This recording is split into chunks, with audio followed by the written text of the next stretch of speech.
From their excellent handloom to their queer tastes in food, from their vibrant festivals to their choice of trophies in the form of animal skulls, Nagaland has always set itself apart from other states of India. This beautiful state lying in the hills and mountains in the northeast India has a serious problem.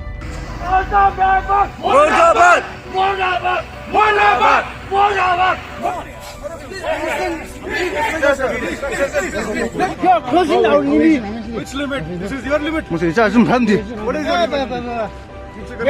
Insurgency, constant thick air between the government of India and the rebels demanding a sovereign land. The situation here is complicated than in Kashmir.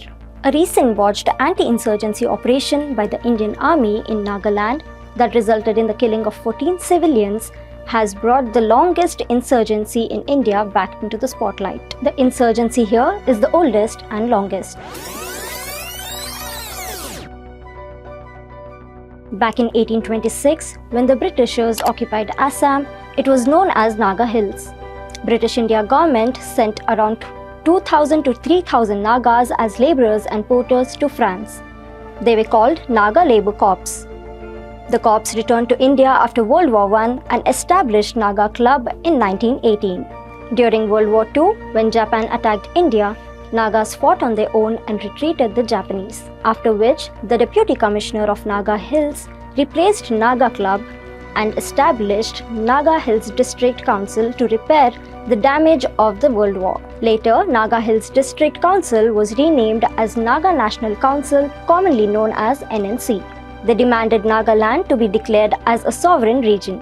During the independence struggle, Governor of Assam Sir Akbar Haidari was selected to negotiate with NNC with a 9-point agreement known as Naga Akbari Haidari Code. But the final clause of the draft was poorly worded, which resulted in disagreement from both sides, and the agreement was never adopted. In 1947, a day before India got independence, the NNC under the leadership of Angami Zafu Fizo declared Nagaland as an independent state. In 1951, the Nagas carried a referendum and claimed that 99% of Nagas voted in favor of an independent Nagaland, but the Indian government never accepted it. In 1952, during the first general elections in India, NNC boycotted the elections. In 1954, Fizo organized Naga Home Guard, who armed themselves with World War II weapons that the British left behind and developed into Naga Underground Army. Fizo established Naga Federal Government and Naga Federal Army. 1955, the Indian government enacted the Assam Disturbed Area Act and deployed the Assam Rifles to fully combat the Naga insurgency. As a result of the act, Fizo escaped to East Pakistan in 1956, but the hardliners stuck to their demand for sovereignty. In 1958, the Government of India made a new law, the AFSPA, which also means Armed Forces Special Powers Act. AFSPA grants sweeping powers to the Indian Armed Forces to maintain public order in disturbed areas. It permits the armed forces to arrest or even kill individuals without warrants, search premises without warrants based on reasonable suspicion, and there can be no prosecution or legal proceedings against forces without the prior approval of the government. In 1961, big changes took place. Naga, which was considered a part of Assam, was declared as Nagaland state by the government. A peace mission was set, and the government and NNC were to sign a peace agreement. But sectors of NNC, NFG and NFA continued to indulge in violence. After 6 rounds of talks in 1967, the peace mission was abandoned and a counter-insurgency operation was launched.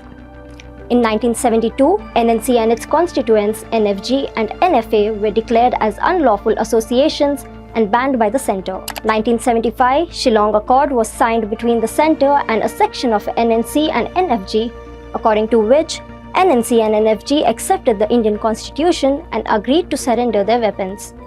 They gave up on the demand for sovereignty and brought a few new demands to the table. However, there were a few hardliners in NNC who still wanted a sovereign nation for Nagas. In 1980, they separated from NNC and formulated the Nationalist Socialist Council of Nagaland, NSCN. In 1988, due to internal conflicts, NSCN was further divided into 2 groups, NSCN-K and NSCN-IM. In 1991, NNC leader Fizo, who had escaped, died in London, and then NNC was also divided into 2. The internal conflicts between these groups led to the complication of the Nagaland crisis. All factions of NSCN and NNC were banned. After 80 rounds of talks in 1997, a ceasefire agreement was finally signed with NSCN-IM. But the results were very vague. In 2015, Prime Minister Narendra Modi announced a peace agreement between the NSCN-IM, but the agreement did not deliver as promised. In 2017, Naga national politics groups participated in talks with the government. NNPG are small groups who want a solution for Nagaland without demanding a sovereign nation.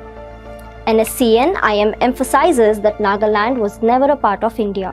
On December 4, 2021, a group of 6 men said to be coal mine workers traveling in an open jeep were killed. An oncoming vehicle belonging to the military suddenly opened fire on the occupants of the jeep, killing them all. The incident triggered violence in the area, which led to the death of 8 more civilians and 1 soldier. ये अभी जो ये घर में मेरा छोटा भाई लांगतुन था, उसको इंडियन मिलिट्री लोग ने मार दिया। घर में सिर्फ उसका कमाने वाला हाजिर करके कमा के ले आने वाला, सिर्फ हम उसको डिपेंड करके पहने वाला लोग है हम उसको बड़ा भाई है। तो अभी ये हालत में इंडियन मिलिट्री लोग ने मारा हुआ मेरा भाई जो गुरबाती नहीं है, कहीं में भी उसका आइडेंटिटी आप लोग क्लिक करके देखो।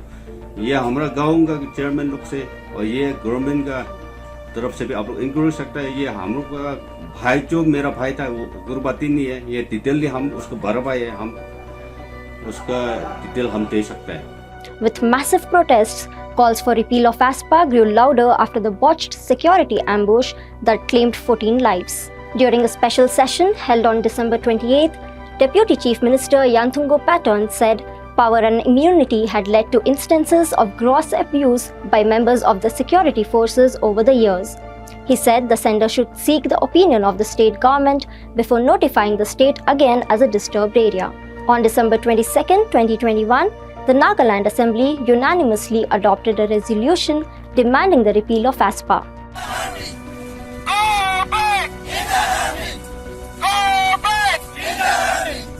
The centre is likely to partially remove AFSPA from Nagaland and other northeastern states.